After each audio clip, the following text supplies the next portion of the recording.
Idul Adha itu dari kata id itu kembali banyak nikmat atau terulangnya nikmat-nikmat yang diberikan oleh Allah Subhanahu wa taala. Kemudian Al-Adha ini banyak yang mengatakan terkait dengan ibadah penyembelihan kurban disebut Idul Adha atau Idul Kurban. Saya cerita sedikit tentang sejarah Idul Adha. Dulu ada seorang malaikat yang menjelma sebagai manusia dan beliau ini komunikasi dengan Nabi Ibrahim. Sebelum saya cerita jauh, saya katakan juga saya ingatkan lagi bahwa cara berpikir kita sebagai mukmin itu harus berpikir awal al-khilqah. Awal kita dijadikan oleh Allah Ta'ala, yaitu Nabi Adam materinya dari tanah, nyatanya bisa jadi Nabi Adam. Kita dari sperma, nyatanya bisa jadi manusia. Dengan konstruksi yang sempurna. Dengan cara seperti ini, nanti bayangkan kekuasaan Allah yang tidak terbatas menjadi mudah. Saya teruskan, si malaikat tadi tanya ke Nabi Ibrahim, saya minta kambing kamu. Oh ya, silahkan. Asal kamu melantunkan kalimat tasbih, terus dibaca tasbih, indah sekali, merdu, terus bisa minta tambahan kambing, ya. Sampai beberapa kali. Demi Allah, ini baru kambing, baru hewan. Andaikan anak saya pun, kalau demi Allah saya kurbankan. Singkat cerita, versi riwayat ini, suatu saat Nabi Ibrahim diuji dengan dimintanya anak untuk dikurbankan.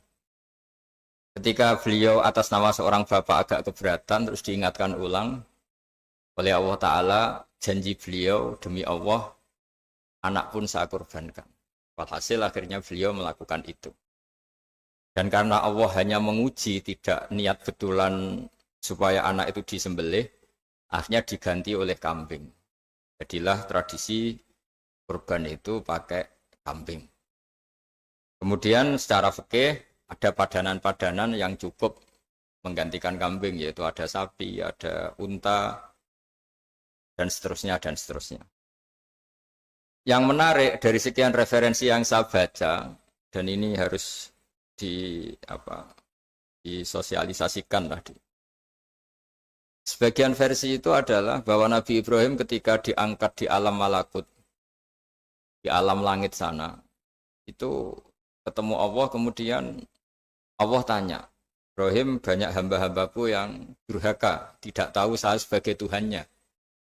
Terus kata Ibrahim, usul ya fa'amidhum, bunuh saja ya Allah. Setelah itu tanya lagi, ada yang pezina, ada yang koruptor, ada yang pokoknya dosa-dosa yang buruk sekali.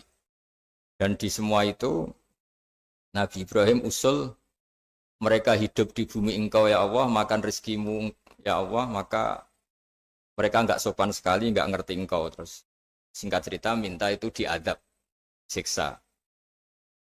Suatu saat, versi referensi ini di kitab Hikam, kalau di kitab saya halaman 15 juz 2, suatu saat Nabi Ibrahim itu diminta sama Allah menyembelih Ismail. Citra ini penting sekali. Setelah disuruh menyembelih Ismail, Nabi Ibrahim komplain. Ya Allah, ini anak saya, samratu fuadi, buah hati saya, kenapa engkau seenaknya minta saya sembelih? Enggak bisa ya Allah, ini samratu fuadi, buah hati saya. Terus kata Allah, orang-orang yang durhaka yang kamu usulkan supaya saya bunuh, itu hamba saya menciptakan mereka, dasarnya saya mencintai mereka, karena itu ciptaan saya. Anda enak saja usul saya matikan, saya bunuh. Sekarang ketika Anda usul, saya tidak mikir. Kenapa ketika saya usul, kamu mikir? Terus akhirnya Nabi Ibrahim mau oke, ya Allah. Setelah itu, terus semenjak itu Nabi Ibrahim itu begitu sayang sama hamba-hambanya Allah. Sehingga dari cerita yang paling masyhur, ketika Abu Bakar As-Siddiq begitu lemah lembut sama hamba-hamba Allah yang lain, Nabi Muhammad mensepadankan dalam hal ini sama Nabi Ibrahim, hati kamu sehalus Ibrahim. Yaitu Nabi Ibrahim, beliau akhir-akhir punya komitmen, faman tabi'ani fa innahu minni wa man asani fa innaka ghafurur rahim. Ya Allah, orang yang ikut sunnahku maka jelas bagian dari saya. Dan yang sedang durhaka, waman asoni, saya harapkan fa innaka ghafurur rahim. Engkau Maha Pengampun, Maha Penyayang. Semenjak itu menjadi sunnatan mutaba'ah bahwa agama ini agama rahmatan lil alamin, bahwa melihat kemungkaran, melihat kebodohan, ketimpangan, itu komitmen kita ini membenahin, bukan menghabisin. Melihat kesalahan, komitmen kita ini in uridu ilal islaha mastata'tu. Komitmen kita ini ingin lebih baik, bukan mengacaukan dunia ini. Semenjak itu terus syariat-syariat Islam disebut anit tabi millata Ibrahim Hanifah, bahwa kita mengikuti millahnya Ibrahim. Sebab itu kemudian setelah ini menjadi sunnatan mutaba'ah, bahkan banyak ulama yang berpendapat ketika Rasulullah SAW Mi'raj, itu dari sekian Nabi Ulul Azmi yang enggak ketemu itu Nabi Nuh. Nabi Nuh alaihissalam, padahal termasuk Nabi Ulul Azmi. Itu banyak yang menganalisis karena Nabi Nuh itu pernah berdoa, Rabbi la tadhar alal ardi minal kafirina dayaro. Nabi Nuh adalah Nabi yang pernah cara Jawa masuk no kaumnya, mendoakan buruk sama kaumnya. Dan itu tidak manhaj, tidak metode yang Nabi Muhammad disuruh ikut metode itu. Tapi Nabi disuruh ikut manhaj atau pola sosiologi, pola dakwah atau pola sosial yang harus mengikuti Nabi Ibrahim anit tabi millata Ibrahim Hanifah. Nabi Ibrahim itu orang yang sangat lemah lembut, yang ngendikan faman tabi'ani fa innahu minni wa man asani fa innaka ghafurur rahim. Sebab itu teman-teman yang di Kanada, yang di mana-mana, kita ngikuti status ilmu hakikat. Di ilmu manusia, negara ini milik Kanada, milik Amerika, milik Eropa misalnya, atau milik mana sajalah. Tapi di status ilmu hakikat, semua itu milik Allah. Sehingga di antara ciri khas Islam adalah kalau dulu agama-agama lain harus salat di tempat peribadatan mereka. Islam mengatakan ju'ilat lanal ardu kulluha masjidan. Semua bumi Allah itu masjid, tempat sujud. Sehingga orang Islam fa'enama adrokatu sholat, kamu kapan saja ketemu waktu sholat, ya sholat. Semua bumi Allah itu tempat sujud. Sehingga suatu saat sahabat yang biasa siaha, biasa hidup di perantauan, Nabi memberi nasihat, al-bilad biladullah wal ibad ibadullah. Fahaitsuma asabta khairan fa'akim. Semua negara itu milik Allah. Semua hamba dimanapun juga hamba Allah. Kamu di mana saja mendapatkan kebaikan, ya silahkan berdomisili di situ. Saya pernah di Korea, itu asik karena itu yang orang-orang katanya teman-teman. Saya ini di rumah itu enggak kiai, Gus. Sering di sawah, sering di Tegal. Gara-gara di Korea jadi mufti gitu. Karena enggak ada kiainya gitu. Jadi orang-orang yang enggak jadi kiai di Jawa, mungkin kalau di luar Jawa atau di luar Indonesia malah jadi kiai gitu. Artinya gini, pentingnya jadi kiai bukan menjadi gagah, itu enggak, tapi begini. Dulu bawaannya rakyat itu kan kalau ke masjid komplain, ada masjid bocor, kayak ada keran yang kurang baik. Tapi kalau sudah jadi kiai itu tahu rasanya. Betapa nata masjid itu susah, ngelola masjid itu susah, nyari imam itu juga susah, melanggengkan jamaah juga susah. Jadi pentingnya jadi kiai itu bukan gagah-gagahan jadi imam, tapi bertanggung jawab atas proses yang berjalan. Jika dulu di antara nasihat bapak saya, bapak itu termasuk orang yang nggak suka sama orang tawadhu, orang yang sopan. Dulu saya juga iskal itu janggal. Kata bapak, wong tawadhu itu apik, orang sopan itu baik. Tapi biasanya itu cara orang menghindari tanggung jawab. Disuruh jadi kiai nggak mau. Tapi kalau ada kiai salah komplain itu. Disuruh jadi menteri nggak mau, kalau ada menteri salah komplain itu. Disuruh jadi apa nggak mau. Kesannya tawadhu, tapi sebenarnya hanya menghindari tanggung jawab. Disuruh pidato nggak mau, disuruh jadi MC nggak mau. Tapi kalau ada orang salah komplain itu. Jika kata bapak tawadhu itu baik, asal tawadhu betul. Gitu. Tapi kebanyakan nggak, tawadhu itu menghindari tanggung jawab sambil cari salahnya orang lain. Nah ini yang tawadhu yang akhirnya kurang baik. Nah teruskan, jadi Nabi Ibrahim ini panutan yang luar biasa. Beliau adalah orang yang alami sekian proses sosial yang akhirnya diakui sebagai Khalilur Rahman, orang yang sangat dicintai Allah Ta'ala. Di antara sebab dicintainya Nabi Ibrahim adalah seperti yang dialami Nabi Adam. Nabi Adam ketika turun di bumi, itu keresahan pertama itu bukan karena kurang makanan atau kurang minuman, itu enggak. Beliau turun di bumi, mendapati bangsa yang lain, kalau dalam kitab disebut Banul Jan. Itu dia janggalnya Masya Allah. Ini orang makhluk-makhluk ini kok tidak kenal sama Allah yang menciptakannya. Kan aneh ya kalau kita hidup di Kanada terus nggak tahu PM-nya siapa, Perdana Menterinya siapa, kita hidup di Indonesia nggak tahu presidennya siapa. Itu kan aneh. Kita hidup di kampung nggak ngerti lurahnya siapa aja aneh. Ini hidup di buminya Allah kok nggak tahu Allah itu siapa. Nggak pernah menyebut Allah. Padahal harusnya yang paling dikenal pertama itu ya zat yang menciptakan kita, menciptakan langit bumi dan sebagainya. Sehingga beliau itu gerutu itu komplain. Ya Allah ini enggak fair dunia ini, engkau yang menciptakan, engkau yang memberi rezeki, kemudian mereka tidak kenal engkau. Ini kata Nabi Adam alaihissalam. Barokahnya komplain itu, jadi komplain itu yang diridhoi Allah juga banyak. Akhirnya Allah meridhoi Nabi Adam, dosa-dosanya, salahnya itu diampuni.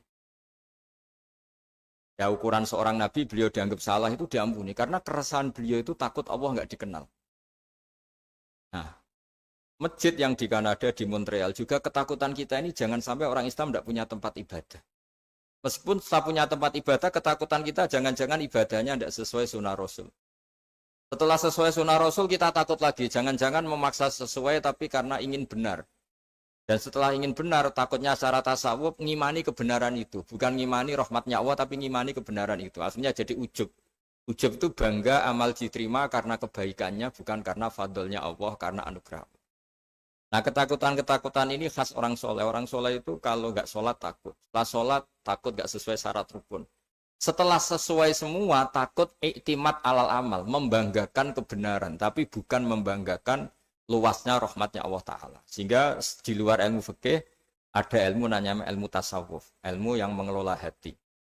Jadi ibarat orang itu kalau yang paling masyhur dalam cerita-cerita orang sufi. Ada orang sudah masuk surga karena tidak pernah dosa sama sekali. Ini cerita-cerita yang melegenda di dunia tasawuf. Tanya Allah, kenapa kamu masuk surga? Karena saya taat terus ya Allah, nggak pernah maksiat sama engkau.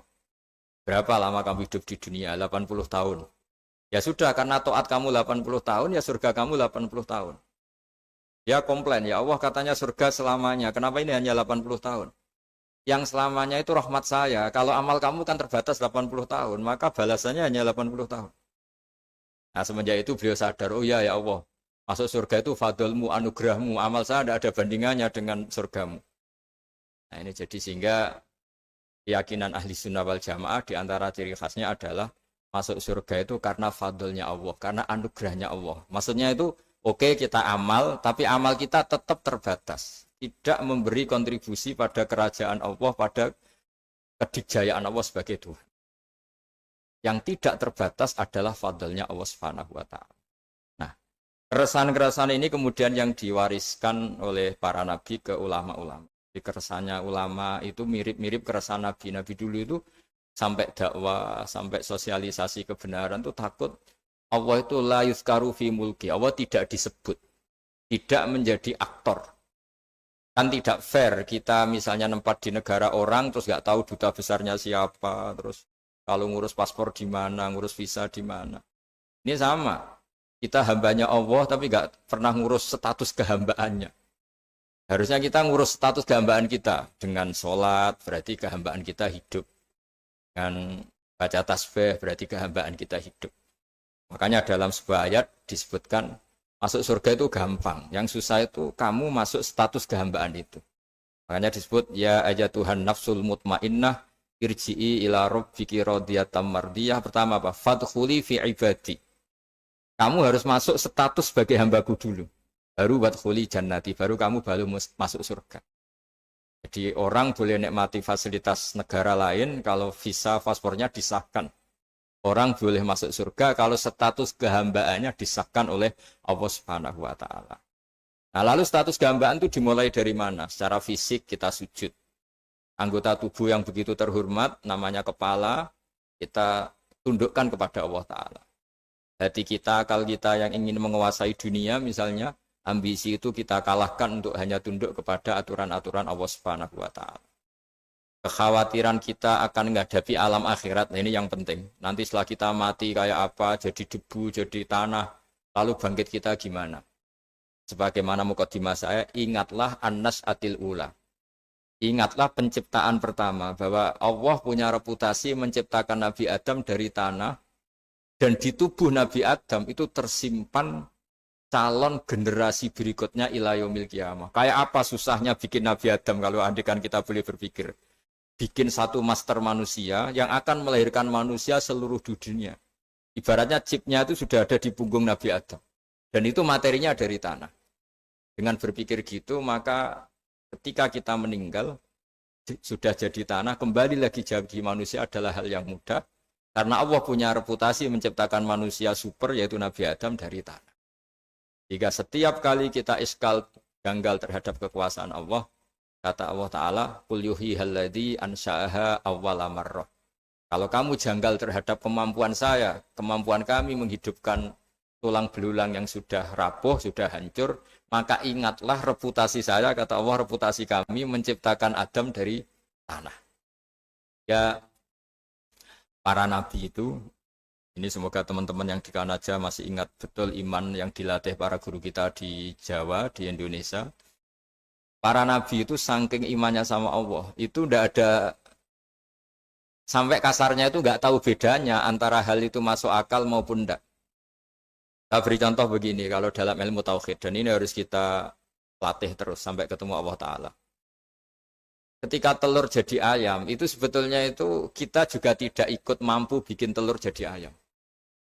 Tapi berhubung sering terjadi, kita bilang telur jadi ayam itu mungkin. Mungkin itu ya mungkin sering terjadi. Padahal sering terjadi ini juga tidak yang jenis kita ikut berkontribusi.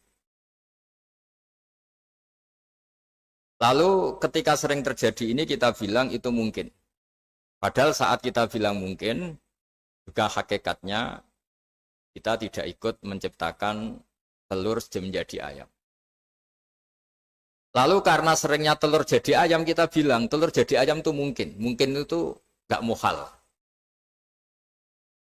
Begitu juga bebijian, nanti jadi pohon besar yang rindang, yang berbuah, kita katakan mungkin.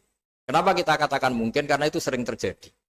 Toh kita pun tidak ikut menciptakan biji jadi pohon besar, telur jadi ayam. Artinya apa? Zaman sesuatu itu sering terjadi, kita pun sebetulnya tidak pernah ikut menciptakan. Hanya menyaksikan sering, terus kita bilang itu mungkin. Tapi kita tidak memberi kontribusi sama sekali. Semua itu karena kudrohnya Allah, kemampuan Allah. Lalu ketika ada orang yang bilang batu ini bisa melahirkan onta, kita bilang mohal, batu itu tidak mungkin melahirkan onta. Tapi kalau seorang nabi itu nggak tahu bedanya antara batu melahirkan onta dengan indukan onta melahirkan onta. Karena nabi-nabi itu makomnya sudah sangat tinggi. Ketika onta induk melahirkan onta juga tidak atas kemampuan onta induk. Onta induk tidak punya kemampuan menciptakan onta. Juga karena kudrohnya Allah Ta'ala.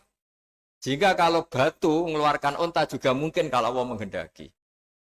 Hingga ketika Nabi Soleh diminta kaumnya, apa bukti engkau Nabi? Tunjukkan ayat kalau engkau Nabi. Yang kamu minta apa? Seekor onta keluar dari batu besar ini.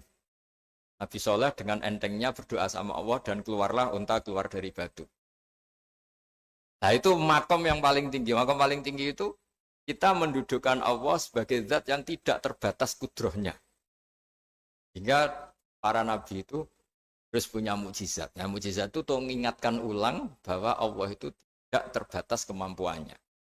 Bagaimana unta keluar dari batu besar zaman Nabi Soleh, zaman Nabi Muhammad air keluar dari jemarinya Rasulullah SAW, Nabi Ibrahim dibakar tidak mempan, tetap sehat, tetap bugar. Karena semua ini sebagai bukti bahwa kudrohnya Allah tidak terbatas. Iman-iman seperti ini harus kita jaga. Apapun rasionalitas kita, dan meskipun kita selalu rasional, tetap menyisakan iman bahwa kudroh Allah itu tidak terbatas. Sehingga ketika ada cerita kematian orang soleh itu ditangisi langit dan bumi, kita tidak usah iskal, tidak usah janggal. Masa bumi bisa menangis? Karena kita yang sekarang bisa nangis adalah materinya dari tanah. Materinya dari bumi. Terus iman ini kita jaga sehingga kalau kita yasinan, masih ingat, Allah kalau mengingatkan kudrohnya yang tidak terbatas, manusia disuruh ingat, Qul yuhyihal ladzi ansha'aha awwala marrah. Kamu harus ingat bahwa Allah itu yang menghidupkan kamu menghidupkan semuanya ketika kamu belum menjadi seperti ini. Jadi intinya itu kita ingat meskipun telur itu lazim jadi ayam, tetap tidak karena kudrohnya ayam itu, tapi karena kudrohnya Allah. Indukan unta melahirkan anak unta juga bukan kemampuan indukan unta, karena ini juga makhluk yang lemah, tapi juga kemampuan Allah Subhanahu wa Ta'ala.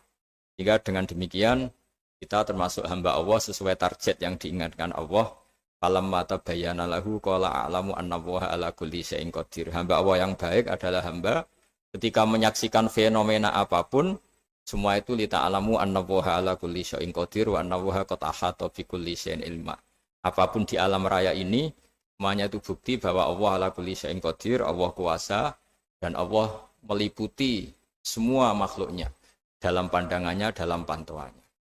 Jadi saya mohon teman-teman yang di Montreal, yang di Kanada juga di manapun harus ingat status hakikat bahwa al-bilad biladullah wal ibad ibadullah fa haitsu ma asabta khairan fa'akim. Negara hakikatnya milik Allah, semua hamba juga milik Allah. Di mana saja kamu berada dan menemukan kebaikan, silahkan hidup di situ. Tentu dengan sosialisasi yang baik, baik dengan non-muslim maupun dengan muslim. Karena Allah mengajarkan waqulu linnasi husna. Ajaran Islam adalah rahmatan lil alamin, rahmat bagi semua. Tentu tidak henti-hentinya kita menjelaskan kebenaran yang diinginkan oleh Allah Subhanahu wa Ta'ala. Saya kira demikian karena saya juga ini di sini sudah malam. Jadi saya mohon maaf mungkin tidak bisa ikuti tanya jawab karena di sini sudah malam, apalagi tadi habis takziah saya karena ya ada mas saya yang sudah sepuh sekali wafat, terus tadi barusan datang, jadi mohon maaf tidak mengikuti acara mulai pertama. Tapi saya mohon ayat-ayat Quran yang saya terangkan tadi bahwa untuk mensifati Allah kudrohnya tidak terbatas. Ingatlah bahwa kita yang secerdas ini, yang sehebat ini, kita semua manusia yang cerdas begini, matanya bisa melihat, hatinya bisa merenung, otaknya bisa berpikir cerdas, itu dari materi tanah. Dan Allah mampu. Allah bisa bikin orang miliatan gini dari satu orang manusia namanya Nabi Adam. Kayak apa susahnya bikin konstruksi Nabi Adam kalau boleh dibahasakan. Dan itu Allah punya reputasi mampu. Dengan cara seperti itu kita akan gampang iman bahwa kita setelah meninggal dan menjadi tanah, ya sama seperti kita masih hidup. Zaman kita hidup ya tidak tahu cara kerja jantung kita, nafas kita, uratnya gimana, terus sistem tubuh. Meskipun ilmu medis ngerti mengurai itu, tapi itu saja hanya ngerti, tidak menciptakan. Yang menggerakkan jantung, organ tubuh kita tetap Allah Subhanahu wa Ta'ala. Dia yang Al-Fa'idul Mukhtar, dia yang semuanya mengendalikan kita. Artinya zaman kita hidup pun sebenarnya kita yang tidak mengendalikan kita. Nafas kita ya dalam kendali Allah, ikhtiar kita dalam kendali Allah. Sama setelah kita mati juga dalam kendali Allah. Guru-guru kita semuanya melatih inna sholati wa nusuki wa mahyaya wa mamati lillahi rabbil alamin. Hakikat ibadah kita, hakikat hidup kita, hakikat mati kita, semuanya tidak dalam kendali kita. Semua itu dalam kendali Allah Ta'ala.